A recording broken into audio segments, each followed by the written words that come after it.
우리의 이슈가 뉴스를 바꿉니다. 세상을 깨우는 황보선의 출발 새아침.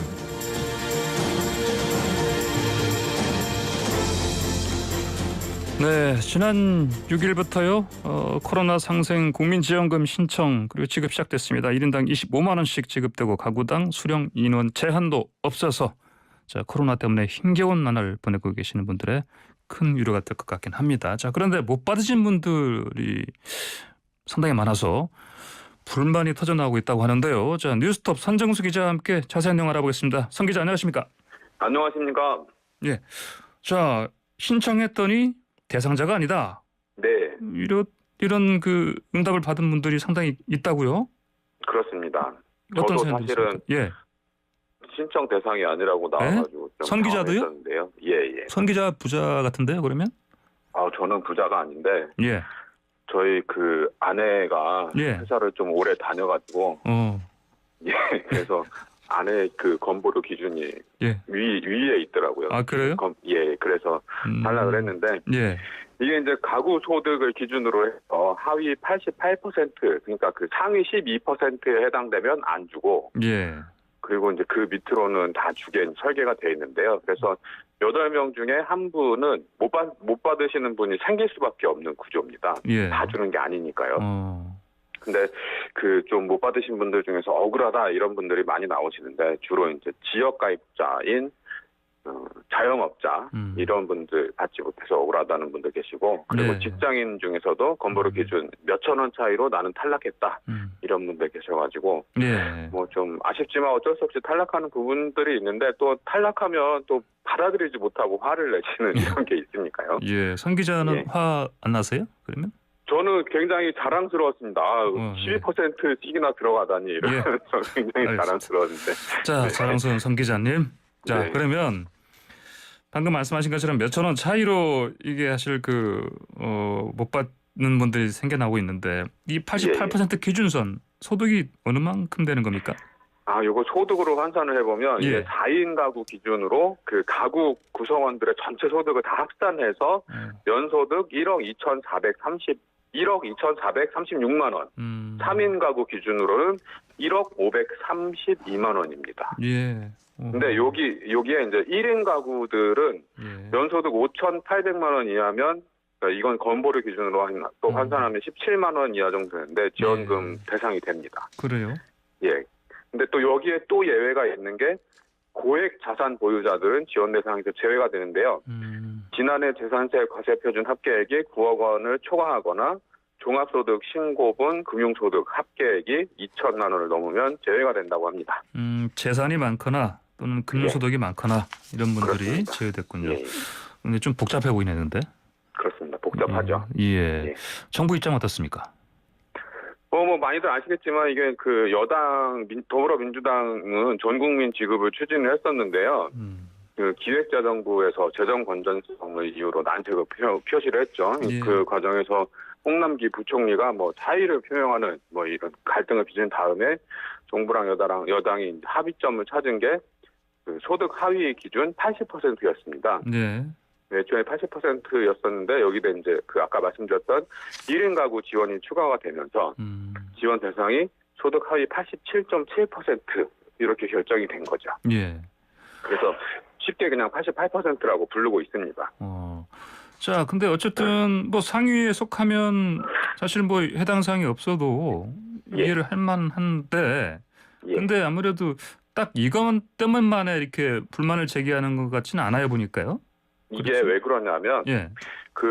이 재난 전국민 상생지원금 이것은 그 상위 12%에 해당하면 받을 수 없습니다라고 이제 다 공지를 하고 네. 만약에 그 신청 대상자 국민들이 내 소득 수준이 어디까지 있는지를 명확히 알고 계셨다면 지금처럼 반발이 이렇게 나오지 않았을 거예요. 네. 근데 우리가 지금 시스템상으로 봤을 때 내 소득이 상위 몇 %냐 이거를 정확하게 알려주는 시스템이 없고 정부도 이걸 정확하게 그 일렬로 줄 세우듯이 갖고 있는 데이터가 없다고 합니다. 예. 그래서 대략적으로 쓸 수 있는 기준인 건보료 그 납부 금액 기준으로 이제 이 산정 기준을 제시를 하고 있는 건데요. 예. 이게 건보료 기준으로 하면 신속한 지급이 가능하지만 내 소득이 도대체 상위 몇 % 정도 되는지 그 정확한 숫자를 알 수가 없기 때문에 예. 이런 그 혼선들이 생길 수밖에 없는 단점이 있는 거죠. 그래요. 예. 특히 지역가입자 같은 경우는 건보료가 2019년 소득에 기반한 거죠? 그렇습니다. 그리고 그 2018년까지는 지역 가입자랑 직장 가입자 간의 형평성 문제 이런 게 많이 제기가 돼가지고 네. 그 직장 가입자들은 그 유리할 지갑이잖아요. 예, 그래서 예. 이제 소득이 들어오는 대로 다 납부를 하는데 예. 지역 가입자들은 재산도도 조사를 해야 되고 소득도 조사를 해야 되고 뭐 이런 식으로 해서 지역 가입자가 예. 뭐 더 불이익을 보고 있다 내지는 뭐 지역 가입자는 덜 낸다 이런 식으로 약간 그 형평성 문제도 있어 왔습니다. 근데 예. 2018년에 굉장히 많이 이런 부분들은 해소가 됐다고 하는데요. 그럼에도 불구하고 건보료 기준은 소득 금액을 소득 수준을 정확히 파악할 수 없다는 단점이 있는 건 분명합니다. 그래요. 그러면 이 예. 소득 수준을 가르는 경계선 다른 좋은 방법은 없겠습니까? 우리가 그 보건복지부에서 운영하고 있는 사회보장정보 시스템이라는 게 있는데요. 예. 이걸 통해서 그 모든 가구의 소득과 재산을 전수조사하는 방법이 있기는 하다고 합니다. 이 그래요? 일렬로 줄을 세우고 세울 수는 있는데 이게 근데요, 예. 하루에 20만 명밖에 데이터를 가공을 못한대요. 아, 그래서 그래요? 예, 이건 이제 전수조사를 하려면 몇 달 걸리겠네. 100일 넘게 이 데이터를 돌려야지 그 소득 수준이 쭉 파악이 된다고 합니다. 그래서 이건 애초에 이제 신속한 지원이 불가능하므로 제외, 고려 대상이 안 된 거죠. 알겠습니다. 자, 안철수 국민당 대표가 한 말씀 하셨네 보니까요. 멀쩡한 예, 직장 오래 다니기만 해도 상류층에 속하는 상황이 됐다. 우리가 생각했던 예. 중산층은 붕괴됐다. 붕괴됐다. 이렇게 예. 얘기를 하잖아요. 그러게요. 예. 예. 이게 뭐 어떻게 보면 맞는 말이기도 하고 또 잘못된 말일 수도 있는데요. 예. 요즘 뭐 세태가 멀쩡한 직장을 오래 다니는 게 요즘 세상의 취준생들, 취직준비생들하고 직장인들의 꿈이 된 지가 이제 좀 오래됐잖아요. 예. 그 IMF 사태를 지나면서 평생 직장의 개념은 굉장히 많이 희박해졌고요. 예. 근데 이게 좀 약간 좀 이해가 안 되는 부분이 있는 게 뭐냐면 보건복지부가 발표하는 2021년 올해 중위소득이 뭐냐면 그 소득 수준을 쭉 줄을 세웠을 때 100명 중에 50명, 딱 50, 가운데 있는 예. 그 순이거든요. 그렇죠. 그 금액이 4인 가구 기준으로 512만 원입니다. 예. 그 4인 가구 보통 뭐 우리가 흔히 생각하는 부부가 맞벌이를 하고 자녀가 2명이라고 치면 부부가 각각 256만 원씩을 벌면은 딱 50%인데요. 예. 올해 최저임금이 182만 2,480원. 그러니까 부부가 최저임금보다 80만 원만 더 많이 벌면 예. 소득 수준 50% 정도가 되는 겁니다. 한가운데 있는 거다. 예. 예. 그러니까 이제 그 수준이 어느 정도인지 좀 감안을 하시고 그리고 이제 그 통계청에서 작성을 하는 가계 수지라는 통계가 있는데요. 예. 이게 1분위, 3분위, 4분위, 5분위 이래가지고 그 제 소득 수준이 낮은 20%씩 낮은 순으로 끊어가지고 이렇게 나오는데 예. 그 4분위 월 평균 소득이 519만 원입니다. 너무 좀 안 맞죠. 예, 안 맞네요. 예. 4분위는 상위 20%부터 40% 사이에 있는 계층인데요. 그러니까요.